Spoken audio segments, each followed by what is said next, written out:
This is day 4 actually. Yeah, this is day 4 and हम current affairs को discuss करने वाले हैं। काफ़ी तेज़ी से हम करंट अफेयर्स को पूरा कर रहे हैं विच इज़ वेरी गुड। मुझे जो उम्मीद थी हम उससे तेज़ी से इसको पूरा कर रहे हैं। लेकिन मैं यहाँ पे दो चीज़ें मेंशन करना चाहता हूँ जो कुछ मैंने कमेंट्स देखे थे उनको एड्रेस करना चाहता हूँ मैं यहाँ पे। पहला पॉइंट मैं ये एड्रेस करना चाहता हूँ कि आप नोट्स में बड़े परेशान हो रहे हैं, नोट्स मेकिंग में, कि मैं बहुत तेज़ी से पढ़ा रहा हूँ या मैं हिंदी इंग्लिश में इक्वल टाइम डिस्ट्रीब्यूट नहीं कर रहा, दैट्स व्हाई आप नोट्स नहीं बना पा रहे। तो प्रायोरिटी आपकी ये है कि आपको नोट्स बनाने हैं ही नहीं। आपको सिर्फ वीडियो देखनी है और बस वीडियो देख के छोड़ देना है। जब हम वीकेंड में यानी कि संडे को हमने टेस्ट वैसे ही अनाउंस किया हुआ है कि हम संडे को सभी करंट अफेयर का टेस्ट लेंगे जितना भी हमने पूरे वीक में पढ़ा है, क्योंकि वीक डेली टेस्ट लेने का मतलब कुछ है नहीं, 10-15 क्वेश्चन बनते हैं, राइट? उसको आप कर ही लोगे इजीली। तो जब आपके पास इकट्ठे 150 के आसपास क्वेश्चन आएंगे तब आपका रियल चैलेंजेस फेल होगा, फील होगा आपको, राइट? तो नोट्स आप मत बनाइए, आप इस वीडियो को जस्ट देखिए एज अ रूटीन वीडियो जैसे कि हम नेचुरली देखते हैं। तो फर्स्ट जब टाइम आप इस वीडियो को देखेंगे तो आप इसको नॉर्मल स्पीड पे देख सकते हैं। मैं बहुत बार बार रिपीट कर रहा हूँ यही बात, ये 4th टाइम है रिपीट करते हुए। जब आपको दूसरा कभी समय मिल जाए, आप खाना खा रहे हैं या कुछ भी ऐसा आप रैंडम काम कर रहे हैं जिसमें आपको पढ़ाई में मन नहीं लग रहा है, आपको कुछ हट के काम करना है, तो जब इसको जब सेकंड टाइम वॉच करेंगे तो इसको 1.5 स्पीड पे या 2x स्पीड पे वॉच कीजिएगा। उससे क्या होगा ना कि आपके ब्रेन में मेमोरी क्रिएट होगी, मेमोरी सेल क्रिएट होंगी आपके ब्रेन में, और आपको वो जब आप टेस्ट दोगे और टेस्ट देने के बाद आप जब स्टडी करोगे उन नोट्स की जो आपको मैं प्रोवाइड कराऊंगा, वो पीडीएफ जो प्रोवाइड कराऊंगा, तो बहुत आसानी से उस चीज़ को ग्रैब कर लोगे, राइट? तो इस पॉइंट को नोटिस करिएगा कि नोट्स नहीं बनाने हैं, वो बने बनाए हैं, डबल डबल मेहनत क्यों कर रहे हो आप? और दूसरी पॉइंट ये है कि फोकस वीडियो के जो मैं बोल रहा हूँ उस पर रखना है, राइट? तीसरी चीज मैंने एक और एड्रेस किया कि कुछ चीजें शॉर्ट लग रही थी बहुत। आप में से कईयों का कहना ये था चैनल पे, जब आपने मुझे पर्सनल मैसेज किया टेलीग्राम पे, कि जो मैं आपको बता रहा हूँ ये बहुत बुलेट पॉइंट के तौर पे बता रहा हूँ, बड़ा कंटेंट नहीं दे रहा। देखिए, बड़ा कंटेंट का कोई फायदा है नहीं क्योंकि जो क्वेश्चंस आने हैं वो मैं आपको ऑलमोस्ट बता ही रहा हूँ। फिर भी आप में से जितना कोई डाउट था कि कंटेंट बड़ा नहीं है, तो मैंने आज एक्सपेरिमेंट किया है, आपको बड़ा कंटेंट दे रहा हूँ मैं आज। उसमें से हालांकि आना उतना ही है, सिलेक्ट उतना ही होगा जितना हम यूजुअली करते आ रहे हैं, बट आपके कंफर्टेबल के लिए, आपको फोमो फील ना हो, आपको ऐसा फील ना हो कि मैं बहुत सिलेक्टेड पढ़ रहा हूँ, दैट्स वाई मेरा पेपर में पता नहीं मैं करंट निकाल पाऊंगा या नहीं। तो हमने उसका भी सोल्यूशन कर दिया है। तो अभी हम शुरू कर रहे हैं आपके सारे डाउट पूरे करने के बाद इस लेक्चर को। ओके, देन फर्स्ट पॉइंट ये है कि अभी रिसेंटली इलेक्शन जब हुए थे तो उसमें टाइम अलॉट किया जाता है टेलीविजन्स पे। तो क्या कॉन्सेप्ट है, नेशनल पार्टी को मिलते हैं 15 घंटे नेशनल टेलीविजन पे, और स्टेट टेलीविजन पे आपको मिलते हैं, सॉरी, 10 घंटे मिलते हैं नेशनल टेलीविजन पे, और स्टेट टेलीविजन में मिलते हैं आपको 15 घंटे। केंद्र स्तर पे 10 घंटे और राज्यों के स्तर पे 15 घंटे। ये पॉइंट आपको याद रखना है बस, इस पूरे प्रोसेस में से ये 15 घंटे और 10 घंटे का कम से कम टाइम आपको मिलता मिलता है। Suspension of a telecom service, जब कभी किसी एरिया में इंटरनेट बंद किया जाता है, रिसेंटली बहुत बार किया गया है इंडिया में, तो जब भी किसी एरिया में नेट बंद होता है तो वो किस वजह से होता है? पब्लिक टेलीकॉम सर्विस का पब्लिक इमरजेंसी और पब्लिक सेफ्टी रूल्स 2017 के अकॉर्डिंग जब भी नेट कहीं पे बंद होगा तो इस रूल के अकॉर्डिंग बंद होता है। OBC list and national commission for backward caste, देखिए, जो बैकवर्ड कास्ट है वो दो लेवल पे होती है, एक तो स्टेट के लेवल पे, एक सेंटर के लेवल पे। जो सेंट्रल लेवल की बैकवर्ड कास्ट की लिस्ट है वो आर्टिकल 324 ए के तहत तय होती है, और जो स्टेट लेवल की है वो 342 ए के तहत। एक और आर्टिकल है 341, वो भी एससी की जो शेड्यूल कास्ट है उनकी क्लासिफिकेशन से लेके जुड़ा हुआ है, राइट? अच्छा, ओबीसी की लिस्ट को हम तय कैसे करते हैं? बड़ा सिंपल है, राष्ट्रपति तय करता है केंद्रीय स्तर पे, किसकी सलाह के साथ? उस राज्य के गवर्नर के साथ जिस राज्य की वो जाति है। अगर उत्तर प्रदेश की किसी जाति को ओबीसी बनाना है तो राष्ट्रपति गवर्नर की सिफारिश पे आर्टिकल 342 के तहत वो काम करेगा। National commission for backward caste, इसकी स्थापना की गई थी 2018 के एक्ट से और ये आर्टिकल 338 बी में है। ये बहुत इंपॉर्टेंट पॉइंट है क्योंकि क्वेश्चन बहुत बार पूछा गया है इस वाले एरिया से, राइट। देखिए इतना सब कुछ लिखा हुआ है लेकिन काम की वही एरिया था जहाँ पे हमने येलो किया है, राइट। दैट्स वाई हमने बुलेट पॉइंट यूज किए थे रिसेंटली हिंदी वालों के लिए ये। और बस ये देखिए, अब इतने सब कुछ लिखने का कोई लाभ नहीं हुआ, राइट। बट फॉर आपके फोमो क्रिएशन को बाहर करने के लिए हमने इसको पुट किया है यहाँ पे कि आपको ऐसा फील ना हो कि मैं कुछ मिस कर रहा हूँ, मैं बहुत सिलेक्टेड पढ़ रहा हूँ। ओके, जुडिशियल इंटरवेंशन इन इलेक्टोरल प्रोसेस। देखिए हमारे संविधान में एक अनुच्छेद है, अनुच्छेद 329 बी। ये क्या बोलता है कि जो चुनाव से जुड़े हुए मुद्दे हैं उसमें सुप्रीम कोर्ट या हाई कोर्ट में किसी का भी कोई रोक वो नहीं होगा, पावर नहीं होगी उसको करने की, उसका केस सुनने की। तो फिर कैसे होगा कि जो व्यक्ति चुनाव लड़ रहा है वही व्यक्ति चुनाव याचिका के तहत इस चीज को उठा सकता है, मुद्दे को। सो मोटो या अपनी मर्जी से कोई नहीं उठा सकता।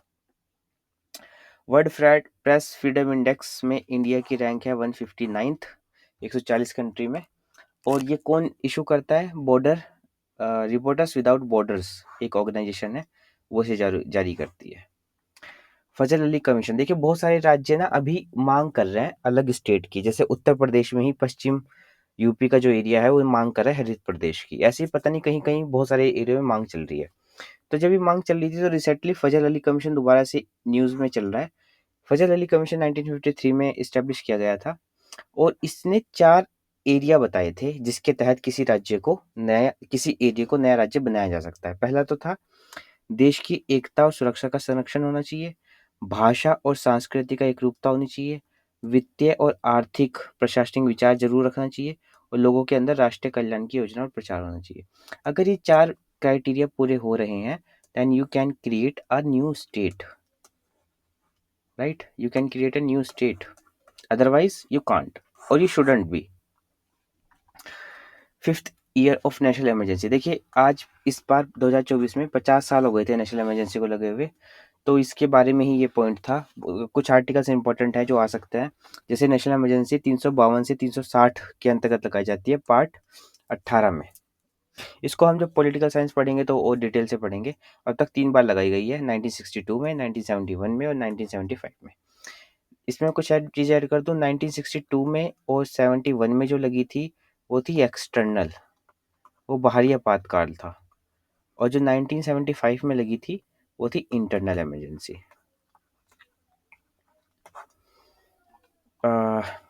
वैसे आज मेरे ख्याल से सैटरडे है, तो जब भी हमारा नेक्स्ट संडे होगा तो हम इसका टेस्ट ले रहे होंगे करंट का। Be prepare for that. Mission Karmayogi और कैपेसिटी बिल्डिंग कमीशन, ये इंपॉर्टेंट है। कैपेसिटी बिल्डिंग कमीशन हमने बनाया है मिशन कर्मयोगी के अंतर्गत। ये बेसिकली जो सिविल सर्वेंट है उनको डील करता है ताकि वो ज़्यादा अच्छा परफॉर्म कर पाए अपनी सिविल ड्यूटीज़ में। और जो कैपेसिटी बिल्डिंग कमीशन है इसको डिपार्टमेंट ऑफ पर्सनल ट्रेनिंग के अंतर्गत रखा गया है। It might be a question in this year exam, ये इंपॉर्टेंट पॉइंट हो जाता है। न्यू क्रिमिनल लॉज इफेक्ट, जैसे कि हमने बीएनएस भारतीय न्याय संहिता को लागू किया है तो उसके लागू करने की डेट थी जुलाई 1 2024। Special package for the Bihar and Andhra Pradesh, जो बजट आया है उसमें बिहार और आंध्र के लिए 2 स्पेशल पैकेज लॉन्च किए गए हैं। लेकिन हमारे काम का ये है कि पहला तो पूर्वोदय विकास भी विरासत भी ये स्कीम लॉन्च हुई है। उसमें कौन कौन से राज्य हैं? बिहार, झारखंड, वेस्ट बंगाल, ओडिशा और Andhra Pradesh. Please take a note of this, it might be a potential question in your future exam, may be in R और may be in UP PCS. And जो बिहार को स्कीम दी है इन्होंने वो कोसी और मोची जो 2 रिवर हैं उनके लिंक प्रोजेक्ट के लिए दी है। आई थिंक हाँ ये लिखा हुआ है Kosi and Mechi inter state link project.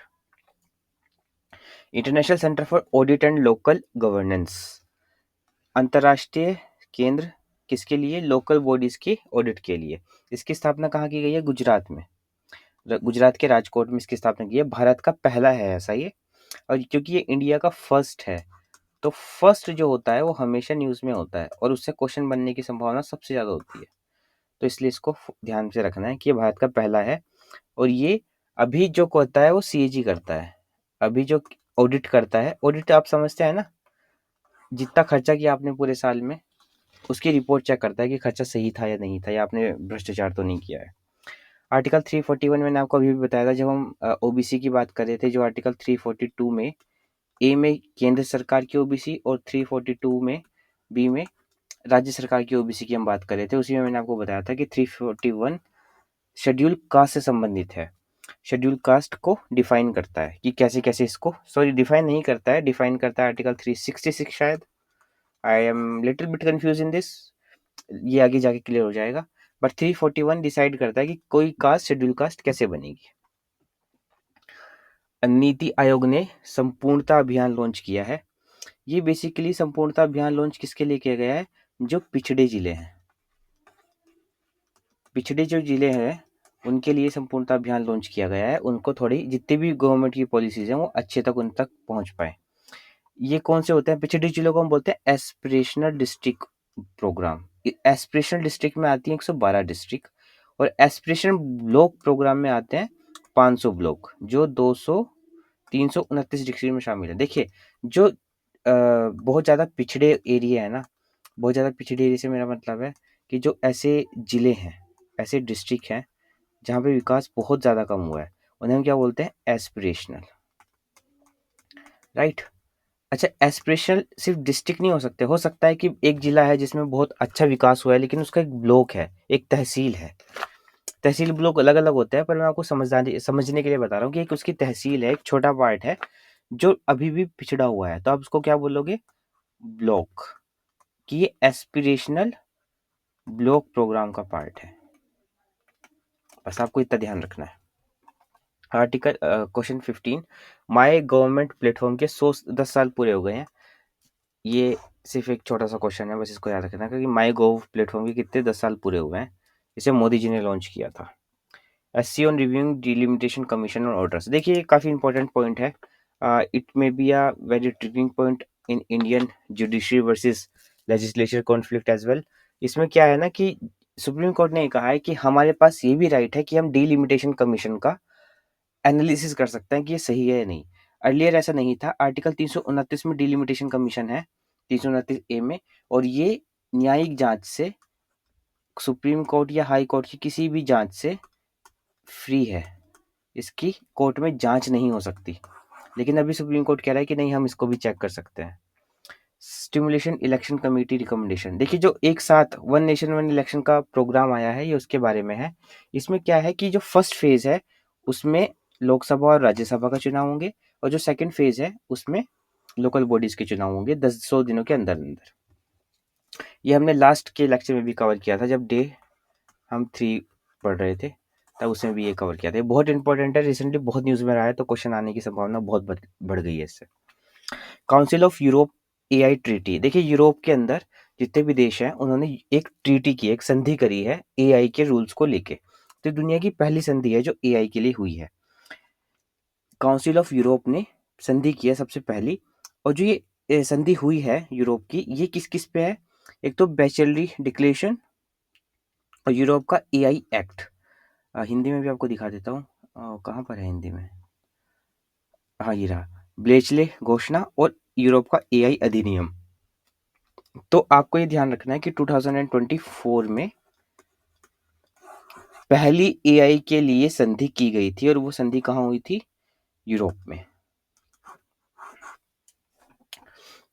Come to the 19 point, unified pension scheme, ये मैंने आपको बताया था कि कल भी बताया था, मतलब डे 3 में, कि 10,000 मिनिमम होगी, 50% का ये सब मिलेगा। Carry on. People's plan campaign, जन योजना अभियान, इसमें क्या होगा?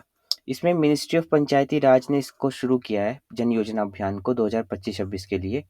इसमें बेसिकली जो स्कीम्स हैं वो लोगों को तक पहुंचाई जाएगी कि कौन कौन किस किस स्कीम के लिए पार्टिसिपेटरी है, कौन कौन भाग ले सकता है, किस किस को क्या क्या फायदा मिलेगा। सबकी योजना सबका विकास के रूप में शुरू किया गया है इसको। नेशनल लीगल सर्विस अथॉरिटी, जो गरीब लोग होते हैं और कोर्ट में लड़ने के लिए उनके पास कोर्ट फीस नहीं होती वकील को देने के लिए, उनके लिए बनाई गई थी लीगल सर्विस अथॉरिटी एक्ट 1987 के अंतर्गत। इसमें आपको फ्री का वकील मिलता है, फ्री ऑफ कॉस्ट। राइट। तो ये रिसेंटली चर्चा में थी, इसमें कुछ चेंजेस वगैरह करने का प्रयास किया जा रहा था। दैट्स वाई ये न्यूज़ में थी, तो हमने इसको पुट किया है यहाँ पे। देखिए इस पूरे के पूरे जितने ही सब कुछ ये लिखा हुआ है ना, ये सब कुछ लिखा है, ये सब कुछ इसमें सिर्फ काम का आपके क्या हुआ, आपके काम का सिर्फ ये हुआ ये येलो पार्ट। तो सब कुछ नहीं पढ़ना होता, ये देखना होता है कि एग्जाम में क्या पूछा जा रहा है। और जो एग्जाम का एनालिसिस मैंने किया है ना, तो मैं करंट अफेयर्स का भी करूंगा एक एनालिसिस। करंट अफेयर्स का कोई एनालिसिस नहीं करता, और शायद अवेलेबल भी नहीं है कि करंट अफेयर्स किस टॉपिक पे आती है और किस टॉपिक की सबसे ज़्यादा प्रायोरिटी रहती है। तो हम उसको भी एनालिसिस करेंगे मैथमेटिकल वर्ड्स टूल्स के थ्रू, और हम समझेंगे कि हमें कहाँ पे फोकस करके चलना है। ऐसी uphold validity of section 6A of citizenship act. बस इतना याद रखना कि सिटीजनशिप एक्ट का 6A आर्टिकल जो जुड़ा हुआ था वो असम में इंडिया के अंदर जो इंसर्जेंट आए थे असम के थ्रू, उसके बारे में जुड़ा हुआ था। 1916 में जब संधि हुई थी, 1971 में पूर्वी पाकिस्तान बना, उसके बाद वो असम में आ गए जो पूर्वी पाकिस्तान के लोग थे, और 1985 में संधि हुई थी भारत सरकार के बीच में। तब ये आर्टिकल जो धारा 6A थी इसको वजूद में लाया गया था। तो बेसिकली किसके लिए है, इंसर्जेंट के थ्रू के लिए। ITU world's telecommunication standard assembly, देखिए एक विश्व दूरसंचार मानकीकरण सभा है, उसका पहली बार इंडिया के अंदर कोई आयोजन हुआ है। तो ये इसलिए हमारे लिए इम्पोर्टेंट बन जाता है, इस सभा का पहली बार इंडिया में हुआ है। वो कहाँ हुआ है, दिल्ली में हुआ है। हर साल, हर 4 साल में इसका एक समिट होता है, इस समय इंडिया में हो रहा है, इंडिया के दिल्ली में फर्स्ट टाइम हुआ है ये। क्वेश्चन आने की संभावना काफ़ी ज़्यादा बन गई। India first AI data bank, India ने अपना पहला AI डाटा बैंक बनाया। ये जो सब कुछ लिखा हुआ है ना, ये सब कुछ, ये सब बोल बचाना है, बस खिचड़ी पकाई जा रही है कि ये हो जाएगा वो हो जाएगा फलाना ढिमकाना। आपका मेन काम बस ये समझना है कि इंडिया का पहला फर्स्ट AI डाटा बैंक बन चुका है। ग्रीवेंस रिड्यूशल असेसमेंट एंड इंडेक्स, जो हम शिकायतें करते हैं सरकारी विभागों में, वो सरकारी विभाग किस तरह से उन शिकायतों को कितनी तेजी से सोल्व कर रहे हैं, इसलिए एक इंडेक्स बनाया गया है। और इस इंडेक्स को कौन जारी करता है, department of administration reform and public grievance. ठीक है। अगर आप में भी किसी की कोई शिकायत है तो आप इस पोर्टल पे जाके अपनी शिकायतें दर्ज कर सकते हैं अगेंस्ट द सेंट्रल गवर्नमेंट। तो उसके लिए पोर्टल है कि किसने कितने अच्छे से परफॉर्म किया है परेशानियों को सोल्व करने में लोगों की। Period section for the prosecution public servant in PMLA case, ये उतना काम का नहीं है, फिर भी मुझे लगा कि शायद यहाँ से सवाल ना आ जाए, दैट्स व्हाई मैंने इसको पुट कर दिया। बेसिक बात यह है कि जो सरकारी कर्मचारी हैं, गवर्नमेंट एम्प्लॉयज हैं, जो अगर उनके आपको ऊपर मनी लॉन्ड्रिंग का केस चलाना है, तो उसके लिए आपको पहले परमिशन लेनी होगी। आम आदमी के लिए, जो नॉर्मल मैन है या कोई बहुत बड़ा बिजनेसमैन भी हुआ, अगर गवर्नमेंट एम्प्लॉय नहीं है तो no permission. Can you see how beneficial it is to be a government employee, कितना ज़्यादा जरूरी है सरकारी कर्मचारी बनना। इसलिए नहीं कि आप भ्रष्टाचार कर सको, इसलिए कि आपको तरह तरह की सुविधाएं मिलती हैं जो बड़े बड़े बिजनेसमैन को भी नहीं मिलती। Reconstitution of the inter state council, जो अंतर राज्य परिषद है, आर्टिकल 363 के अंतर्गत जो पहले सरकारी कमीशन की रिकमेंडेशन बनाई गई थी, उसको दोबारा से रिकॉन्स्टिट्यूट किया गया है। इसमें कौन कौन होते हैं, हमारे प्रधानमंत्री होते हैं, CM होते हैं हर राज्यों के, और 6 मिनिस्टर होते हैं कैबिनेट रैंक के। Definition and the background of a schedule caste, मैंने आपको बताया था आर्टिकल 341 इसे डिफाइन करता है। Article 366, I am right back then, article 366 define करता है कि शेड्यूल कास्ट होती क्या है। जो लोग भी अनुसूचित जाति से है ना, SC से, तो उनको 3 चीज़ें पता होनी चाहिए। आर्टिकल 366 ये डिफाइन करता है कि SC कास्ट है क्या। आर्टिकल 341 ये डिफाइन करता है कि SC कास्ट को बनाया कैसे जाएगा, राइट। ये OBC के लिए होता है 342 का A, और जो सेंट्रल स्टेट की OBC हैं, और जो स्टेट लेवल की OBC है उनके लिए 342B, जो स्टेट लेवल की OBC हैं। E courts mission mode project phase 3 approved. Phase 3 में क्या है, कब से कब तक है, ई कोर्ट मिशन कब से कब तक है, 2023 से 27 तक, ये इंपॉर्टेंट है सबसे। और ये शुरू कब हुआ था, 2007 से, 2011 से 15 तक चला है, फिर 15 से 29 तक चला है। अमृत ज्ञान कोश पोर्टल, इसमें क्या है, जो कर्मयोगी पोर्टल है ना, कर्मयोगी स्कीम है, उसी के उसमें जो ट्रेनिंग कराने आते हैं सिविल सर्वेंट्स को, उनकी ट्रेनिंग को रेगुलेट करने के लिए अमृत ज्ञान कोश पोर्टल बना है, ताकि उनकी ट्रेनिंग को यहाँ पे अपलोड किया जाए और फिर अपलोड करके जो सिविल सर्वेंट है वो बाद में भी उस चीज़ को पढ़ सके। अमृत ज्ञान कोश पोर्टल, बस आपको समझना यह है कि अमृत ज्ञान कोश पोर्टल जो प्रोग्राम बनाया था कर्मयोगी उससे जुड़ा हुआ है, उनकी ट्रेनिंग से। UN international year of cooperatives, ये याद रखना है, 2025 को यूएन ने क्या किया है, इंटरनेशनल ईयर ऑफ कोऑपरेटिव के लिए तहत अनाउंस किया है। इंडिया में सबसे ज़्यादा कोऑपरेटिव पता कहाँ पर है? इंडिया में सबसे ज़्यादा कोऑपरेटिव है महाराष्ट्र में। I think I miss that part, मुझे वो इंक्लूड करना मैं भूल गया। ओके हाँ, ये लिखा हुआ है, इंडिया में सबसे ज़्यादा कोऑपरेटिव महाराष्ट्र में 25%, पूरे भारत का 25% कोऑपरेटिव सिर्फ महाराष्ट्र में है। और ये एक फंडामेंटल राइट भी है, 97th अमेंडमेंट 2011 में इसको फंडामेंटल राइट बना दिया गया था। नीति आयोग का 10 वर्ष का फाउंडेशन पूरा हो गया है, माई गोव का भी 10 वर्ष का फाउंडेशन पूरा है, नीति आयोग का भी पूरा हुआ है। नीति आयोग के बारे में पॉलिटी में जब पढ़ेंगे तो फर्दर इसको और डिटेल से पढ़ेंगे। दिशा स्कीम, हमारा संविधान हमारा स्वाभिमान कैंपेन। दिशा स्कीम के साथ क्या होता है पहले हम ये देख लेंगे। Disha scheme department of justice, ministry of law ने जारी किया है। इसमें हर व्यक्ति के लिए, भारत के लिए जस्टिस को सिक्योर करने की बात की गई है as a preamble of article 39, 14 and 21। और हमारा संविधान हमारा कैंपेन क्या है, ये ऑर्गेनाइज करता है 75th एनिवर्सरी जो इंडियन कॉन्स्टिट्यूशन है उसको। ये हिंदी में लिखा हुआ है। पंचायती सेट, पंचायत से पार्लियामेंट 2.0, जो हमारे महिलाएं हैं, जो हमारी जनजाति वर्ग है, वो पंचायत में चुने जाते हैं क्योंकि उन्हें आरक्षण मिलता है। वो लोग इतने विकसित हो पाए कि वो पंचायत से फिर संसद तक का चुनाव लड़ पाए, इसलिए उनको विकसित करने के लिए पंचायत से पार्लियामेंट 2.0 स्कीम लॉन्च की गई है। इसमें कौन कौन पार्टिसिपेटरी है? National commission for women, Lok Sabha secretariat और मिनिस्ट्री ऑफ ट्राइबल अफेयर्स। क्यों क्यों है? क्योंकि ये महिलाओं को देखेंगी, ये संसद में जो पार्टिसिपेशन होता है उनको देखेंगे, और ये जनजाति वर्ग को देखेंगे। विकसित पंचायत कर्मयोगी इनिशिएटिव, इसके नाम से ही पता लग रहा है इसमें क्या है, कुछ भी नहीं है। जो भी स्कीम बनाई गई है हमारे पार्लियामेंट के थ्रू और हमारे संविधान के पार्लियामेंट संसद के थ्रू, उसको हम पंचायत स्तर पर लेके आए, लागू करें और उनको इतना विकसित करें कि पंचायत अपने आप में एक मॉडल बन पाए। उसी के लिए है, इतनी सारी स्कीम चला रखी है पंचायतों के लिए, पंचायत सरपंच को भी नहीं पता याद रहेगा कि कितनी सारी स्कीम्स उसके पास ऑलरेडी चल रही हैं।